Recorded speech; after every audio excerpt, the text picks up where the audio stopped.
beyond. So if you would prefer not to be video recorded, we completely understand. We just request that you switch off your camera. Once again, we do have a large audience today, so please keep yourselves on mute during the presentation, and that will help us to avoid distracting background noise. Finally, we will use some interactive functions in this Zoom webinar, including annotations and Menti, and we would love your participation.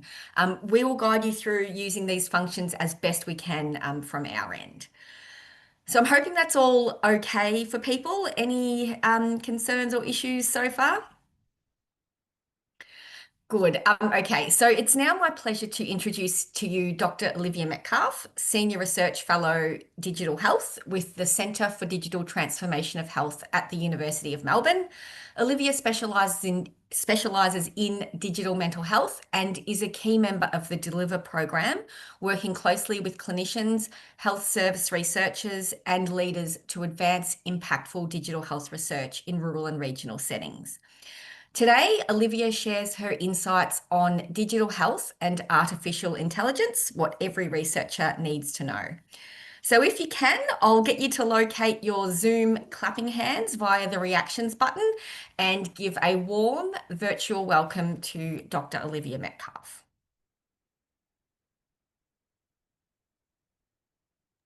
Well, hi, everyone. I disagree, Olivia. I think you're the cooler, more interesting Olivia out of the two of us. No doubt there's other Olivias joining as well. Thanks so much for inviting me to be here. My name's Olivia, and I just want to thank the Deliver research project that I've been fortunate enough to work on for supporting me to be here, as well as the STAR program and Western Alliance and Olivia King and her team for inviting me. So thanks everyone for being here. Let's get into it. If you're eating your lunch, I hope you're having a nice break. And let's get started. I'd also like to acknowledge the traditional landowners from which I'm joining you on. I'm on the lands of the Wurundjeri people, and I'd like to pay my respects to their elders, past, present, and emerging.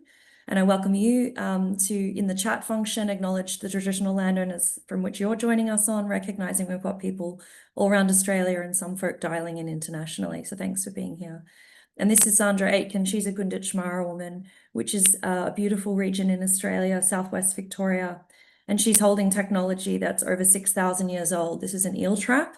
And really, I love this picture because it represents that the First Nations people of Australia brought the first technology to this country. And this talk is going to be talking about very advanced technology. But of course, we do that off the back of 60,000 years of history. So I thought we could start with an intro to digital health right at the start and really say, what is digital health, in recognition that the language is really dynamic in this space. I chose this taxonomy in front of you. There's a lot of information here, so you don't have to absorb this all in one go. But really, this is one way to think about the spread of digital health. And each of these bubbles represents the way in which the digital health application can be applied.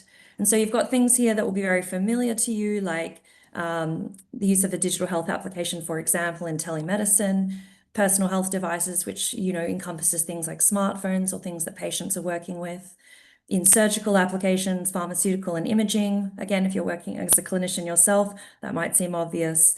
And then these new emerging areas of digital health applications that are relatively new, things like knowledge generation and knowledge integrators. So that's the type of application that typically involves AI, that's passing large amounts of data to either generate new information that we can use in healthcare, or integrating that information so that a clinician or a patient can act on it. So you don't have to take away everything from here. And this, of course, is not the only taxonomy. I'll show you another one, an Australian one, in a moment. This one was developed in 2019 as a US one. You can already start to see maybe that it's starting to become out of date, which really reflects how dynamic the field of digital health is. But the key thing to take away beyond how broad the area of digital health is really what each of these applications really share, which is at its core, digital health is information. Each of these applications is involved in some way with the collection, storage, integration, generation, or ability to act on information. So that's the first kind of key takeaway I wanted to share with you. This is another taxonomy much closer to home here in Australia. And I like this one because compared to the last one, the way that this a taxonomy breaks down digital health applications is it thinks about who is the information being presented to. And from that lens, these two categories on the left here are digital health applications that are presenting information not to clinicians, not to patients, but instead to other folk in the healthcare system who might need to act on that information. You've got this orange column here, very important. This is the area or the taxonomy of digital health applications that are specifically targeting clinicians. So patients' information might be contained in it, but they're not interacting with that information. So that's things like electronic medical records and clinical decision support tools that help clinicians do their job. And then we've got this oh, sorry. Are you all right, Peter, to help? Yeah, thanks. Cheers, Peter. Peter will just mute anyone who needs to, so don't take offense. And this application over here is really those patient-facing ones. So any of that information where a patient themselves needs to interact with it. So again, these are both helpful ways, but again, that core that underpins it is really that information.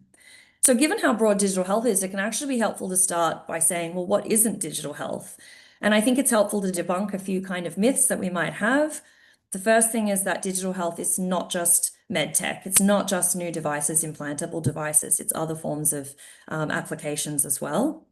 It's also not just very advanced software like artificial intelligence, which we will be talking about a lot today. It's also sort of older, dare I say, forms of technology, things like telephone, text messaging, smartphones, if we can consider them older technology, it's that as well.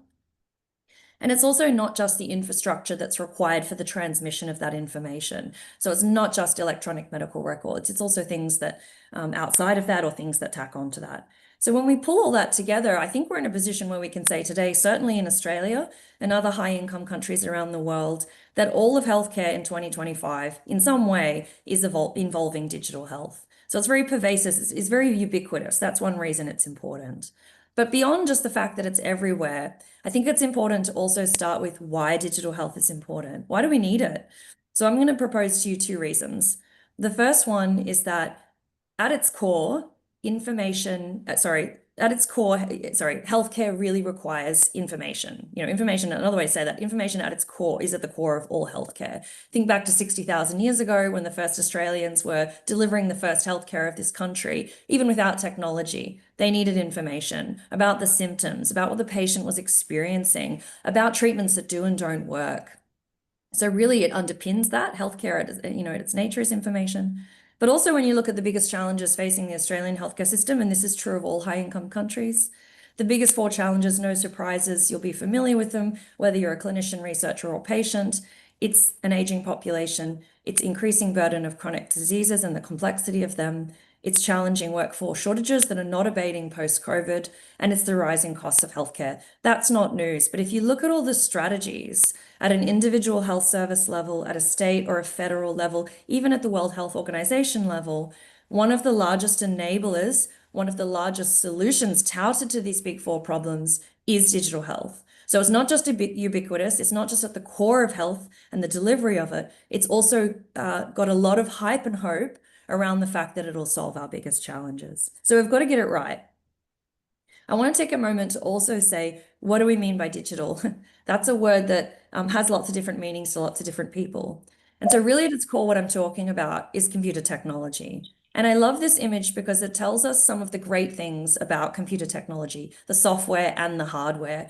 If you're around in 1982 and you're a student or you're a clinician or a researcher, you would have been familiar with this type of computer. And even if you're of a younger generation, you can just look back over the past decade and see how much digital has changed. That's one of the things that typifies digital technology is the speed of which it changes. And that's what this infographic is capturing here. Compared to a different form of technology, motor vehicle technology, the speed at which computers have changed in the past few decades has been astronomical. And of course, that's resulted also in cost. So there's this big decrease in cost with this type of technology, comparable to relatively unchanged automotive vehicles when we just look on those two parameters. This was quite famous in Silicon Valley. This infographic went around. I believe even Bill Gates himself responded to this and sort of said, this makes computer technology superior. This makes digital a superior form of technology. But actually in response to this, General Motors, of course, a very big wig in the automotive industry, released a press statement. You can find this online. I encourage you, if you'd like a laugh, to have a look at it. And I've just taken a bit here that I'd like to read out to you, because this sort of shows actually the flip side of digital technology. So General Motors released a statement saying, if we had developed technology like Microsoft, we would also all be driving cars with the following characteristics. One, for no reason whatsoever, your car would crash twice a day. Every time they repainted the lines in the road, you'd have to buy a new car. And my favorite, occasionally your car would die on the freeway for no reason. You would have to pull over to the side of the road, close all the windows, shut off the car, restart it, and reopen the windows before you could continue. And for some reason, you would just simply accept this. So I love this rebuttal, not just because it's funny, but because it also really tells us both the pros and cons of the type of technology that we're talking about when we're bringing it into healthcare, this digital technology. Yes, the speed of change is exceptional, but there are also these challenges that come along with it. And we'll talk more about how this can lead to problems in digital health research and projects. So I think now's a good time to see that we're all awake, and I'd love to hear what your attitude towards digital health is. So what I'm going to do is show you, and this is important for several reasons, whether you're a clinician, whether you're a researcher or a patient, the attitudes that we bring towards the potential of digital has a really big impact on our ability to digitally transform healthcare. So we're not just passive recipients of this technology that's coming out, we're kind of active. That's what I want to argue to you throughout this seminar. And so now I think is a good point to stop and sort of say, where do you fall on this spectrum? There's been quite a lot of research into this, into our attitudes towards digital health. And again, you can look up these references later if you're interested. So what I'm going to get you to do is you should be able to see on the bar on your screen on the Zoom, you should be able to see an annotate button. Sorry, I misspoke, an annotate button. And if you click on that, on the left-hand side, you'll be able to see a tick button that says stamp. Have I described that properly? It's beautiful, Olivia. So it's generally on the lower left-hand side of the screen, and the fifth icon down is the stamp icon. And if you can't find it, that's fine. Feel free to just drop what you identify as in the chat, and I'll just read some out. And you would have seen those two examples that I just kind of talked about there. You've got a techno optimist who sort of says, look, digital health is intelligent, it's failure free, and it is going to solve the biggest problem. So let's crack on with that. That's one energy. Popular media has quite a lot of that attitude. Conversely, we've got the techno-pessimist who's sort of saying, well, I need digital health tools to prove to me that they're not harmful before I'm prepared to use them as a patient, as a clinician. And actually, when we look at those big problems in Australia's healthcare system or internationally, I'm not convinced that digital health is going to be the be-all and end-all for that. Those are two interesting dyadic positions. I love to see people are starting to respond. This is perfect. We've also got the organizational and the humanist, a little bit more complex. They don't see digital as necessarily good or bad. The humanist perspective is saying, look, it is this delicate balance. And what we need is to understand the needs of those users and get the proper uptake of that technology to get the change that we need. Organizational wants to zoom out a little bit. So let's not worry so much about the individual level. Instead, we really need at a healthcare system level some big organizational changes. And I have to say, depending on the day and depending on how much my computer's working, this can change. So this is definitely something to kind of be aware of as we move forward, because it helps us make sense of those digital health successes and failures. I love to see all of this. Thank you so much. This is great engagement. I'll just see if I can tick. If I can move. I see, here we go. Now I'm having challenges myself. How do I so here we go. I've got it. All good. Oh, but I need to do something, don't I, Olivia? Yes. So if you just go to Eraser, I believe, or actually the bin, clear all drawings. Yeah, perfect. Well, we've got a recording of that, so I'm keen to look back and see, but it looks like certainly a really nice spread, which is interesting. So let's dive into some case studies now. Now we know where we are, we know what digital health is. Let's talk about some successes and let's talk about some challenges. And I use the example actually of the electronic medical record. Again, not the be all and end all of digital health, but a very important application and a really important part of the ecosystem of digital health. And I chose this because in rural and regional areas of Australia and where I was invited to give this talk, we don't yet have universal adoption of electronic medical records. We do in metro areas of Australia, but not yet in these areas. And I know that there's significant initiatives underway to do that. So I wanted to choose that as an example. And of course, we're lucky in Australia because we get to look at the United States 10 years ago that were able to achieve near universal adoption of what they would call an electronic health record. What that means is we're able to look at 10 years worth of data to understand what has the positive impacts of this been, and maybe what have some of the unexpected impacts. So in reviewing the literature, we can see overall some really great positives of the implementation of the EMR. The majority of studies have found significant patient benefits, which was the intention, which is great. 65% of studies have found positive effects on documentation, so improved quality of documentation, improved completeness. Again, very important because, as we know now, healthcare is really about information. So this very important tool enables better quality of that information. And also increased guideline adherence, which is probably following on to lead to those improved patient benefits. And then the remaining third still found positive impacts, but they also found some negative impacts. I'll talk about them in a moment. So a bit more of a mixed bag of the implementation there, but overall positive. And overall implementation has led to cost savings. So really starting to hit some of that quadruple aim of healthcare there by implementing EMRs. But I do say that there were some unintended consequences. And I think that's important because that's a big theme of digital health that we're going to talk about throughout. About 1 in 5 studies found when you weighed up the positive and the negative impacts of EMR implementation, they argued there was no overall benefit. Now, I'm certainly not saying we should de-implement EMRs, we should not implement EMRs. I'm not at all saying that. What I'm saying is this is a good example of the nuance that comes along with the implementation of any digital health tool. And there were some unintended consequences, which again is the theme of digital health. The ones that the researchers and the research shows kind of fall under these 5 categories. And I'll take a minute to touch on them because I think they're important. The first one was some failed expectations. And so really what that meant was clinicians and the healthcare systems who implemented them had very high expectations for the impact that these EMRs would have. They might have been a little unrealistic. And that led to these long-term changes in clinicians' attitudes and beliefs towards the EMR. So an unintended consequence there of mismatched expectations. We are in a situation where there's a vendor oligopoly. 2 to 3 major vendors for EMRs exist worldwide. That has led to challenges around how much and how fast they can respond to perhaps the unique needs of a given healthcare system when it comes to modifications or local needs that they have within their EMR. Some researchers found that a lot of researchers found clinicians are quite savvy people, very clever. And so when they don't have something like an EMR, they actually shoestring together all these really incredible innovations. And quite a lot of innovation came out of health services where there was no EMR in order to sort of get around that challenge. And the introduction of blanket EMRs had this unintended consequence of sort of suffocating a lot of that innovation. I won't belabor this point because I think it's clear, but alongside an increased need for documentation and a tool to do that is an increased amount of time that healthcare professionals are spending doing exactly that. So we're seeing physician burnout as a result of that need to document more.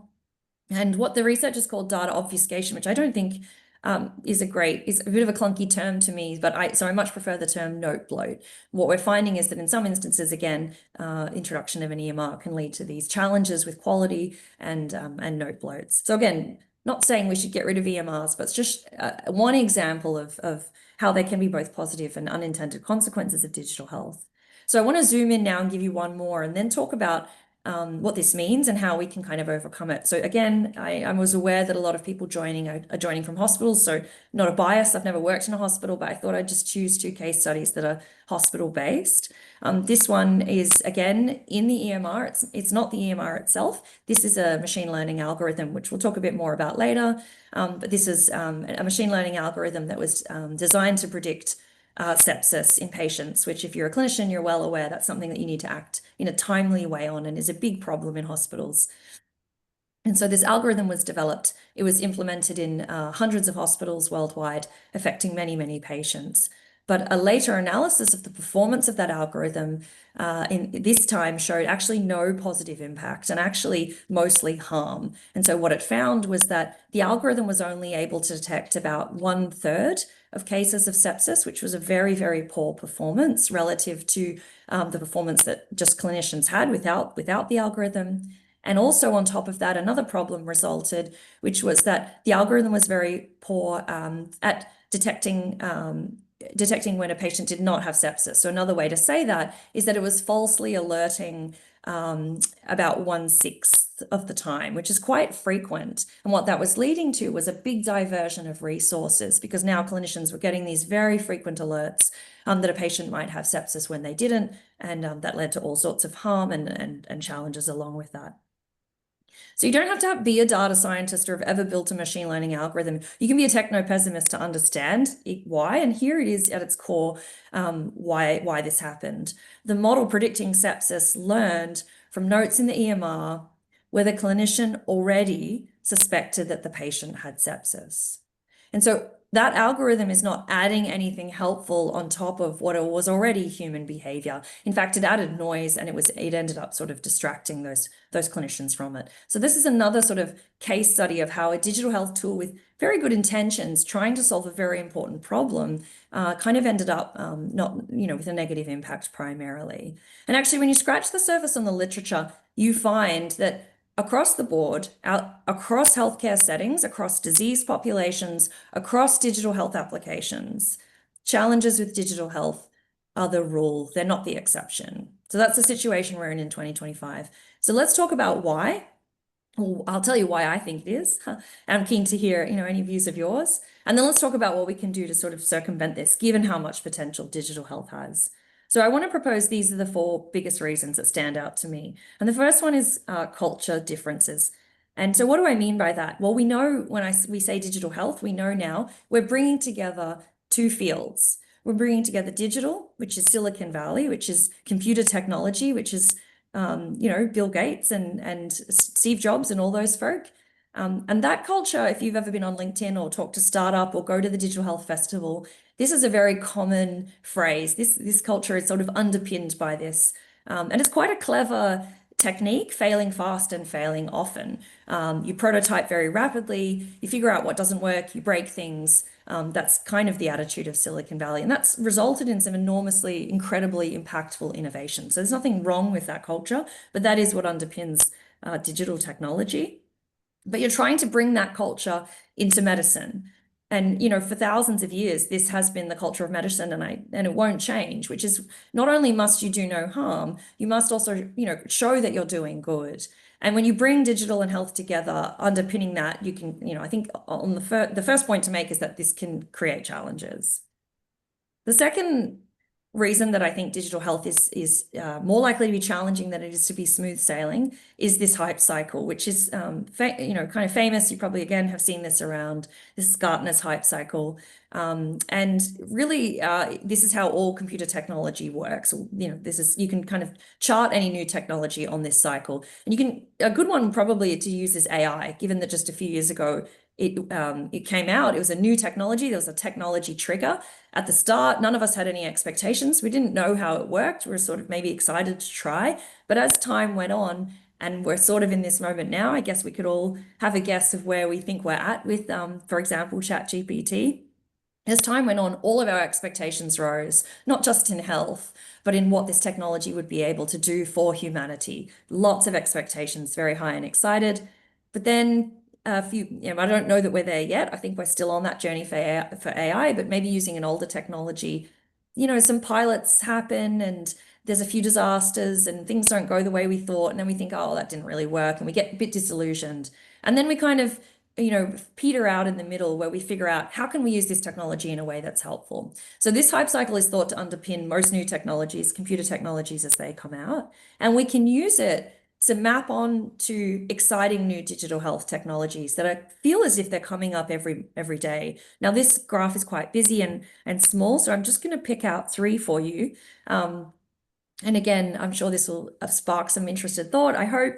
We've got the same y-axis here, expectations. Up here, really high, down here, not so much. And this here is time, so we've got these rising expectations. Here is sort of, maybe it hasn't worked out exactly how we thought it would. And now we're in this kind of more balanced future in terms of figuring it out. So I just picked out 3. I picked out AI. I think anything in AI is probably right here, right now in medicine. There's enormous excitement. Billions are being poured into it. I don't think we're quite over that rising expectation stage yet. I'm not sure about you, but every time I open social media or look on the news, there's a lot of excitement about longevity research. I feel that we're right at the peak of that. I'm not sure any of that is really translated. So I think some of those expectations might start to fall soon. And then this one here I picked as well, stood out to me, very close to my heart through a lot of the work that I do in mental health, but also with the healthcare services in rural and regional Victoria that I've been working with, remote care platforms. I think we're sort of past the really high expectations of that, and now we're in this new reality of how do we figure out how we get this important technology to work for us. We're not going to quit on it.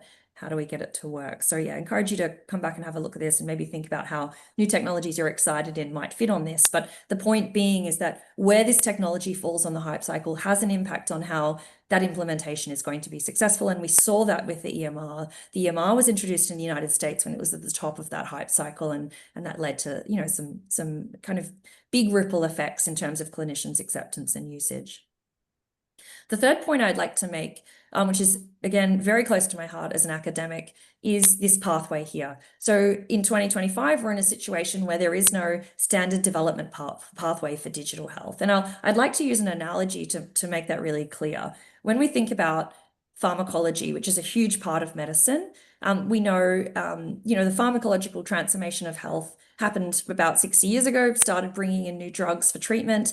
Alongside that, science was evolving as well. In lockstep, science was developing new methods to help us make sense of what evidence should we generate on these drugs, at what time, and with whom, and what constitutes good evidence. Those two things didn't happen by accident, they happened together. So we know now if you're a chemist and you've got a new drug you want to trial, you need to do animal research, preclinical testing, and how to go about that. And then you move on to, of course, the very important randomized control trial, which was designed precisely to answer the questions we had about pharmacology.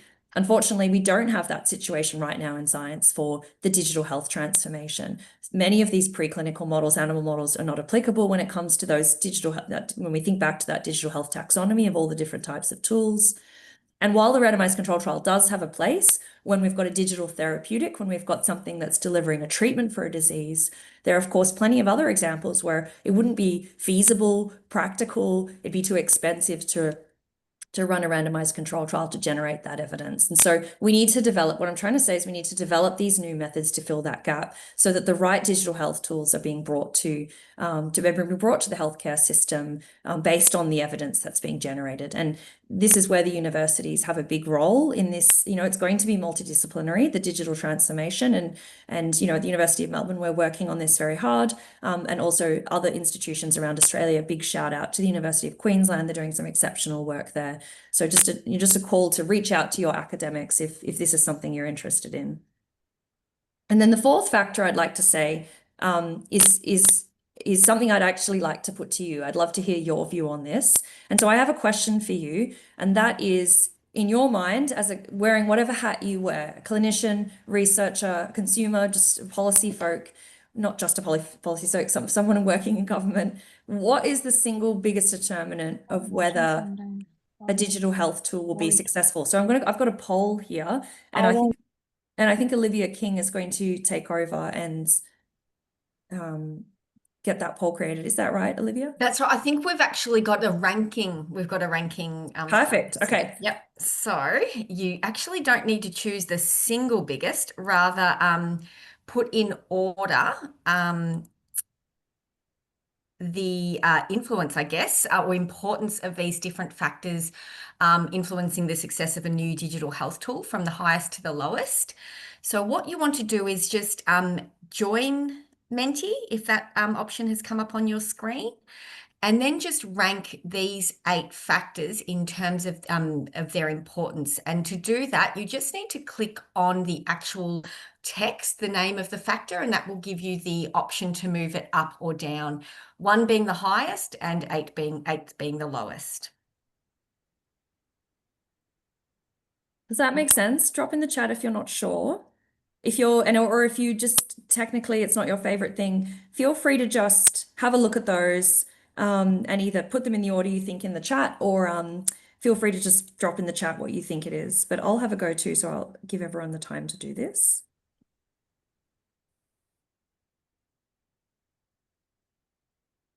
Okay, that's okay, great. We're starting to see some results. This is great. This is like watching the Melbourne Cup.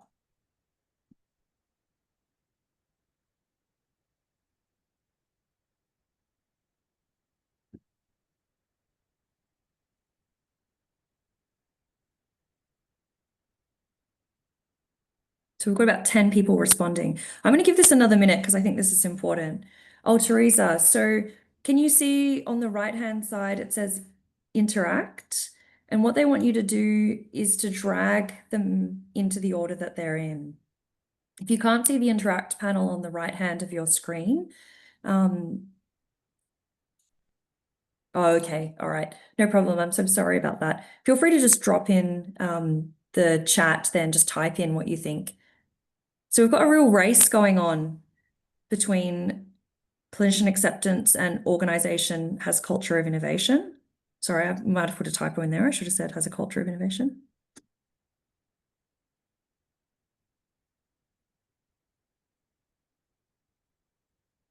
So we've got about a third of responses. I'm just going to give it one more minute.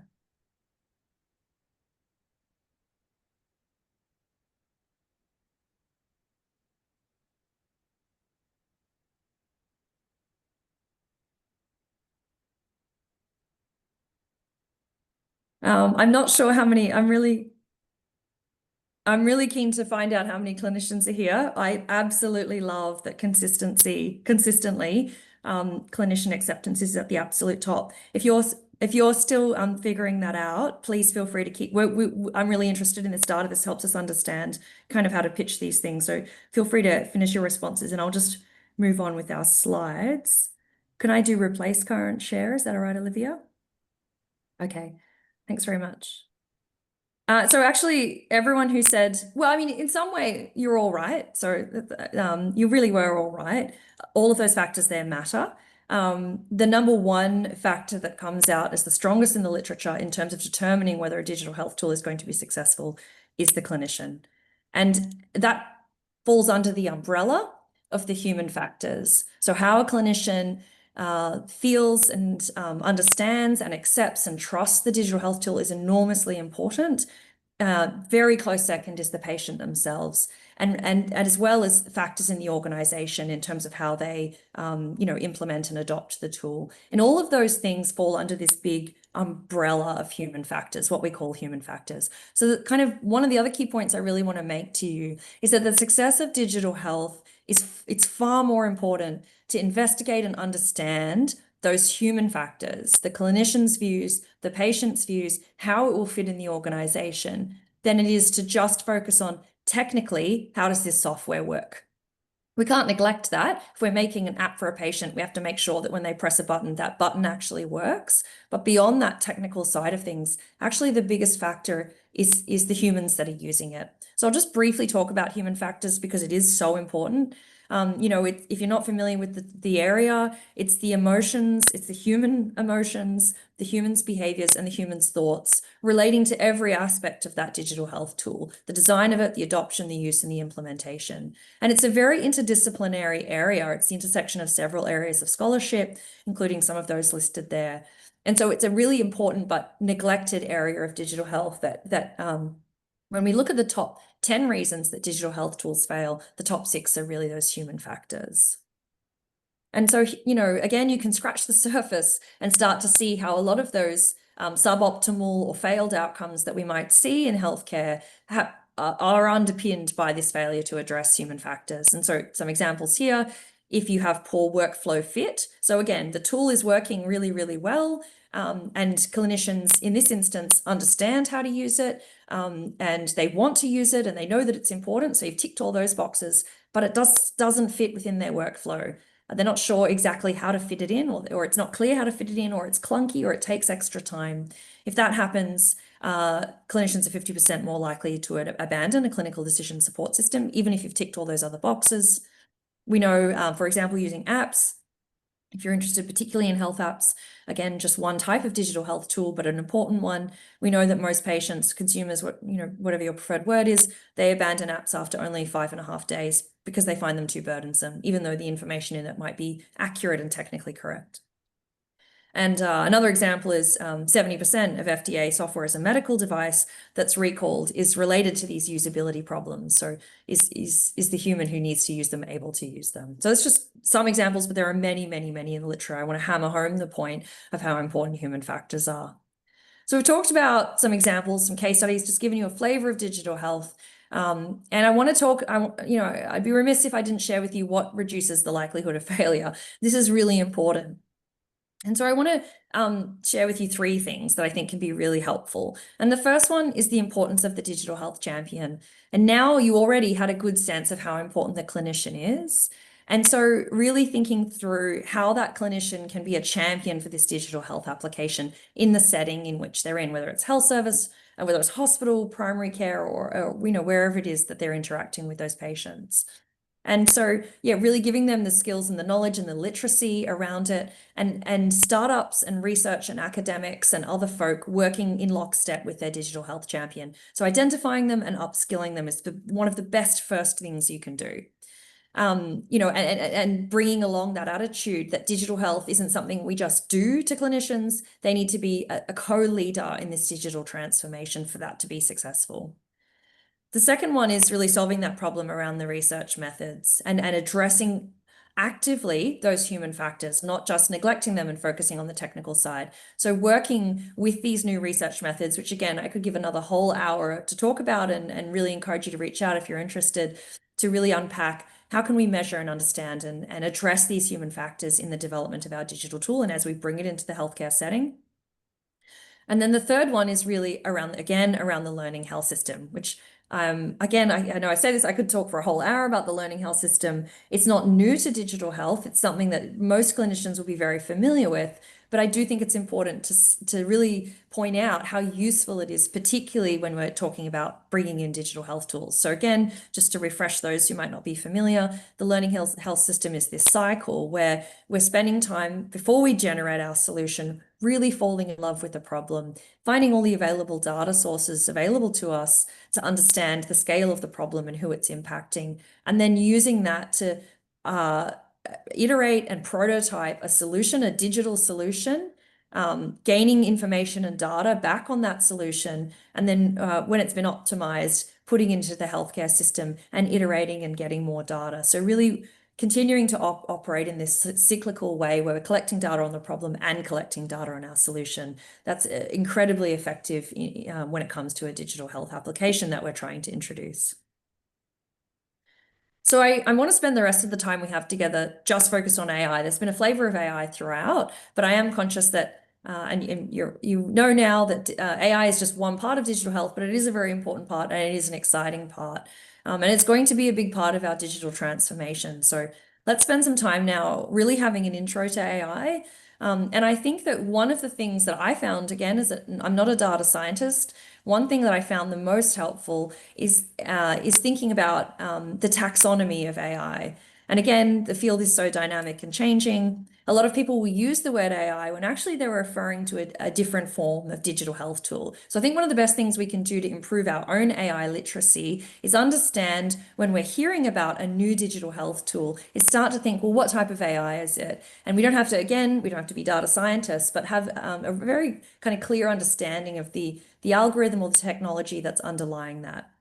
So I think this taxonomy is incredibly useful. When we talk about AI, that's actually a very broad field. That isn't really that helpful in terms of honing down what exactly this digital health tool is supposed to do. AI is just any technique that allows computers to mimic human intelligence. And that can include things like logic, if-then rules that have been around in computer technology for a very long time. It also can include machine learning, which is a subset of AI, which is often actually what most people are talking about. They're talking about machine learning when we're talking about some of the digital health tools.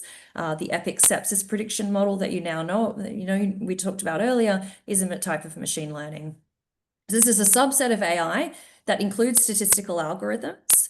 I like to just call it statistics on steroids. Sorry if there's some data scientists that probably cringe at that, but that's how a non-technical expert can really help to understand it. And it just enables computers to improve at tasks with experience. So it's that experience that distinguishes it from other forms of AI. Then within machine learning, we have this new subtype of deep learning, and that's a subset of machine learning And the key point here is that, again, the computers are training themselves to perform tasks on vast amounts of data. So in my, again, non-technical mind, the best way to think of deep learning is the size of the data difference. Then within deep learning, we have this other category of generative AI. So if you've ever used ChatGPT, which no doubt you have, you're right down in here. That's a type of generative AI. What distinguishes generative AI from all these other types is it's in the name, is that it generates these outputs. Typically, the written word, ChatGPT, is generating new written content, new output. It's learned on massive amounts of data and it's generating new words. But there are other forms of generative AI. So visual, auditory, different kinds of modalities. And again, the name is a real giveaway there. So if it's generative AI, you know it's producing something new. So this can be really helpful as a way, again, to bring up the AI literacy of all of us, is to start to, when you hear, oh, there's this new digital health tool and it's got AI, immediately start to think, well, what type of AI is it? Because that helps us understand how to assess the impact it might have. I want to just, because I can't help it, the scientist in me wants to say, well, why do we need AI? And I really think this is important in healthcare. I love this graph. This is my favorite graph of all. Sorry, it's a little blurry actually, but anyway.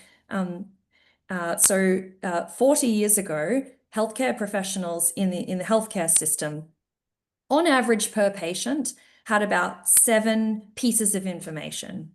7 pieces of information to make a decision upon about a diagnosis or a treatment plan. And that was a good number because unchanged since the dawn of time, since humans have existed, our cognitive capacity is around 5 pieces of information per decision. Anything beyond that, we don't make good decisions. We can't process that amount of information. So that, for the rest of the world, until maybe perhaps new technology enables us to change the amount we can process in our own brains, is this set limit. And there was a real match with that about 40 years ago.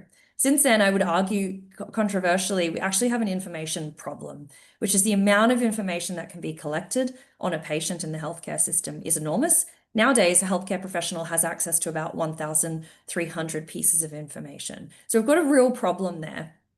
It's a good problem to have, I suppose. And so that's the place where AI really comes in. If we go back to this model and we look, particularly these later levels, really what distinguishes them is their ability to process enormous amounts of information, to learn from enormous amounts of information, and to mimic human intelligence. So this is the potential of AI in healthcare. But I want to talk about how of course, with digital health, as you now know, challenges are the rule, not the exception. And I want to talk about this example. This is a great paper to read. I encourage you to have a look at it if you have the time, if you haven't heard of it already. This was an algorithm that was just rolled out in the United States. And it was quite a simple algorithm. Hospitals relied on it. Our AI, in the spirit of bringing up our AI literacy, it's a machine learning algorithm.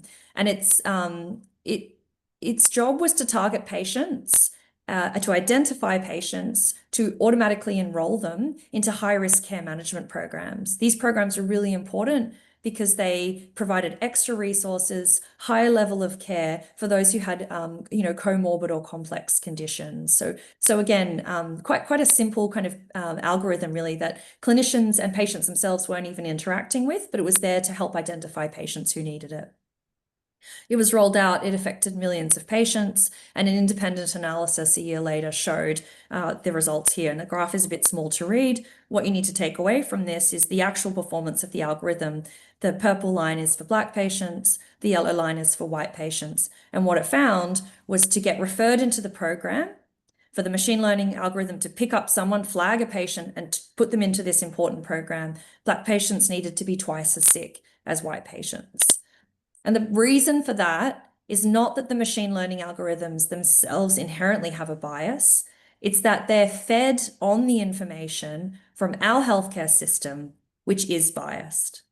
So we have a system today, a healthcare system today, where unequal access to care means that we, as a healthcare system, spend less money caring for Black patients. They need to be twice as sick to get the same level of care on average, historically, because of inequity. And the algorithm had learned to predict the need for this program based on that bias, not based on illness. So I hope that makes sense.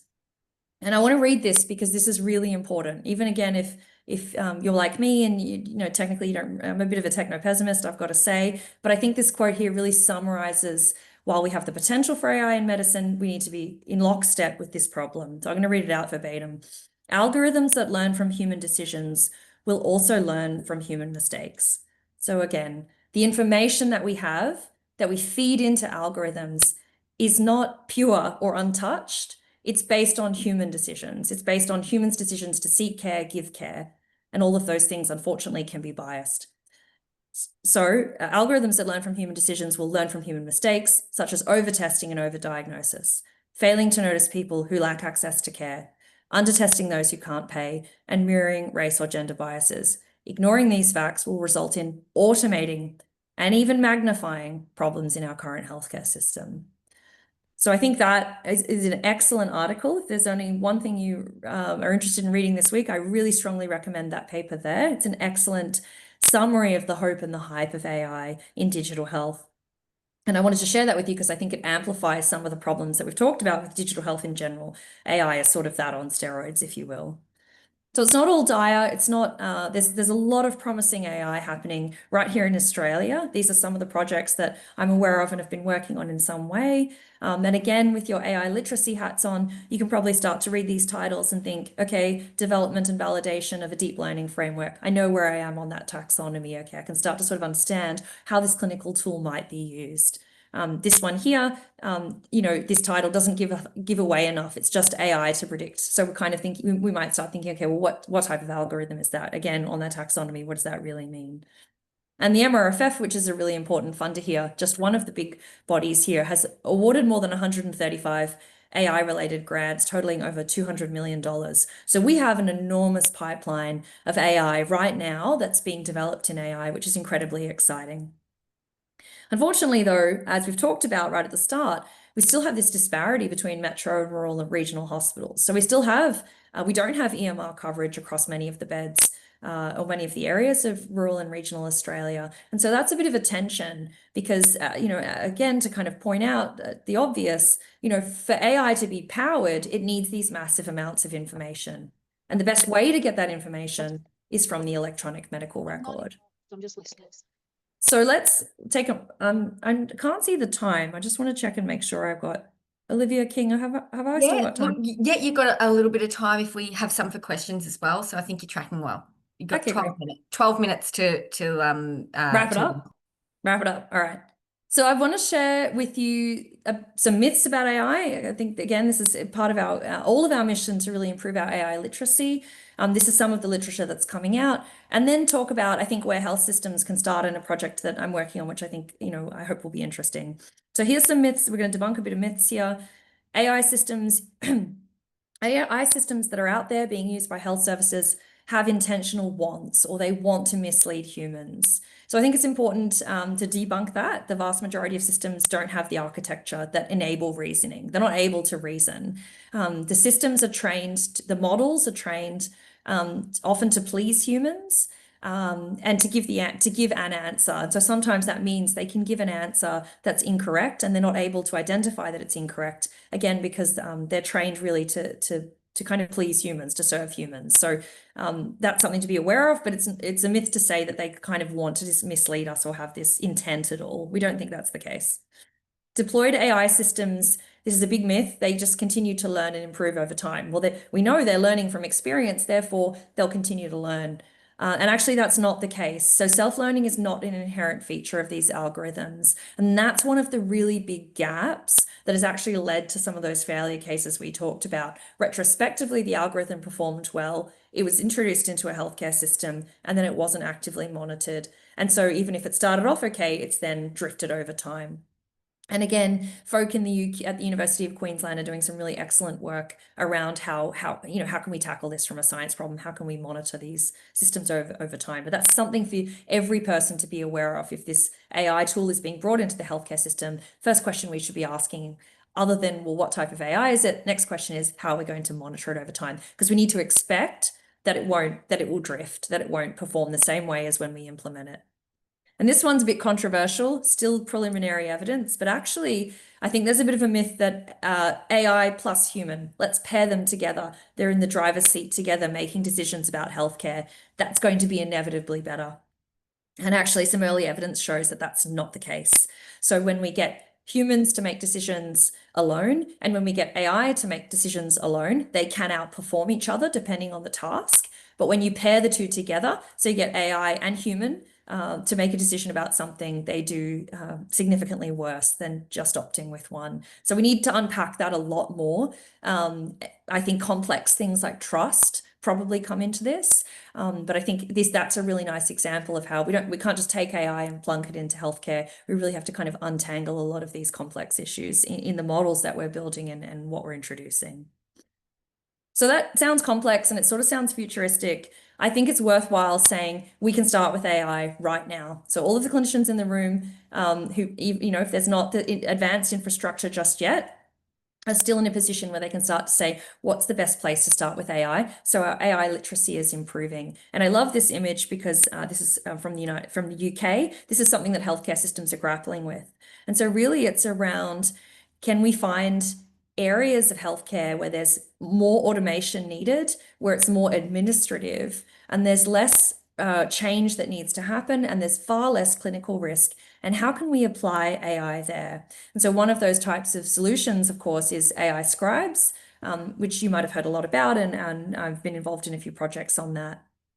And I think that is a great place for the healthcare system to start while this pipeline of exciting clinical AI that is still, relatively at the testing phase. Australia at the moment still does not, beyond diagnostic imaging, have clinical AI introduced, and other healthcare systems are sort of at various stages of introducing advanced clinical AI. I think now is the time for us to start off, in a kind of more safer pocket, so that we're learning as we go, using that learning health system. So for AI scribes, back to our taxonomy, we're right down here. It's not ChatGPT typically, but it is a form of generative AI because it's producing an output. So it's down in here. That's where we're at. And I love this slide because I think it's very helpful to sort of, again, even deceptively simple clinical AI tools, there are a lot of things to consider. So thinking back to how digital health tools can have, of course, positive impacts. They can also have unintended impacts or maybe even harmful impacts. A lot of work has been done around, well, what should we be measuring when we're introducing these tools in order to kind of be able to capture that and understand what's happening. So this is a really great slide. I won't go through all the detail, but this is what the evidence is telling us, that if we're introducing AI scribes, sometimes also called ambient scribes, so that's the term that's being used here, these are the sorts of things that the early evidence is telling us could be impacted. And we can measure these. The important thing here is that if we're introducing something like this technology, what are the measures that we can introduce so that we're not plunking it in and seeing what happens and then not really able to capture whether it succeeded or not succeeded. How can we draw on the literature and to put these measures in place? So I think this is where we're going to, so this is where we're going to end. And I think there's a lot of interest in, if you're a researcher or a clinician, ways in which you can use AI to do that, to do those tasks. So kind of outside of the healthcare system, outside of care, outside of clinical AI, just how can you use AI in your regular work? And so we're going to do a poll here to kind of get a sense of that, like how much you're using AI. And again, this really helps us sort of understand who the audience is and how to pitch it. So Olivia King's going to help me with another Menti here. This one's a little bit more straightforward. You don't need to drag and drop things. It's just selecting any or all of the ways that you are using AI. Yeah, again, just kind of keen to hear where the group is at.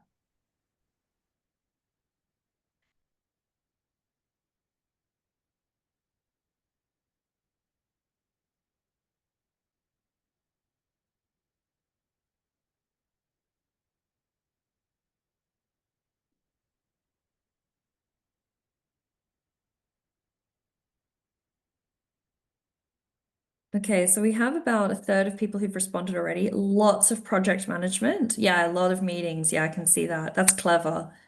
And yeah, a few building clinical AI or interested in the healthcare, or using it in patient care. And then a few others using it in research. So that doesn't surprise me. I think that spread is probably what I thought. I'm pleased to see so many people are leveraging it as something to improve things like meeting in minutes. I think, if anything, that's the one thing AI definitely should be used for. And perhaps there's potential for us to kind of revisit the different ways you can use it to analyze quantitative data, to draft research outputs, or maybe kind of use it in research that you might be conducting locally. Okay, so I want to just finish off with some takeaways. Thank you for sticking with me. And oh, sorry. So really, I hope this is useful. I hope I'm sure we had a wide range of folk here, and so I hope you're able to take something away from this. But these are my key points that I hope are useful. I think that all of health is now digital, and that's why digital health is so important. You know, digital health tools are touted as the solution to our biggest problems in healthcare, but successful implementation success is the exception, not the rule. Clinicians with patients a very close second are the most important enabler of success, and so they need to be co-leading the digital transformation, and failure to bring them in will be a disaster. And that there are things we can do. It's challenging, it's tricky, and you know, there's a lot of hope and hype, but there are concrete steps that we can take. We can openly address the human factors right from the start. We can partner with universities to come up and work with and test new research methods to get the evidence that we need.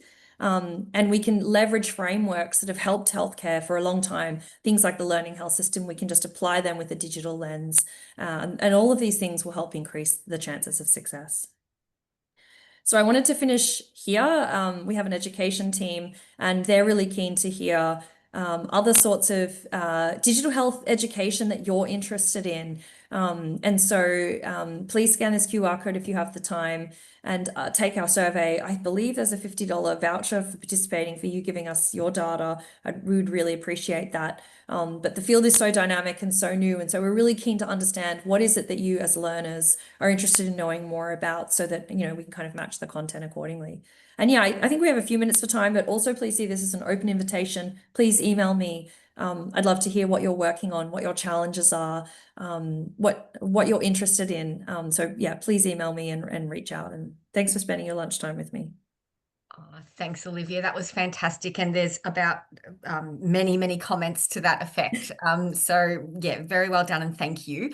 We have got 2 minutes before it's 1 o'clock, and we've got a couple of questions. I'm wondering, Olivia, would you like to do a rapid fire, or shall we maybe work offline to working out a system to address those questions? What would you Yeah, prefer? I think given we have 2 minutes, so And your voice has given up.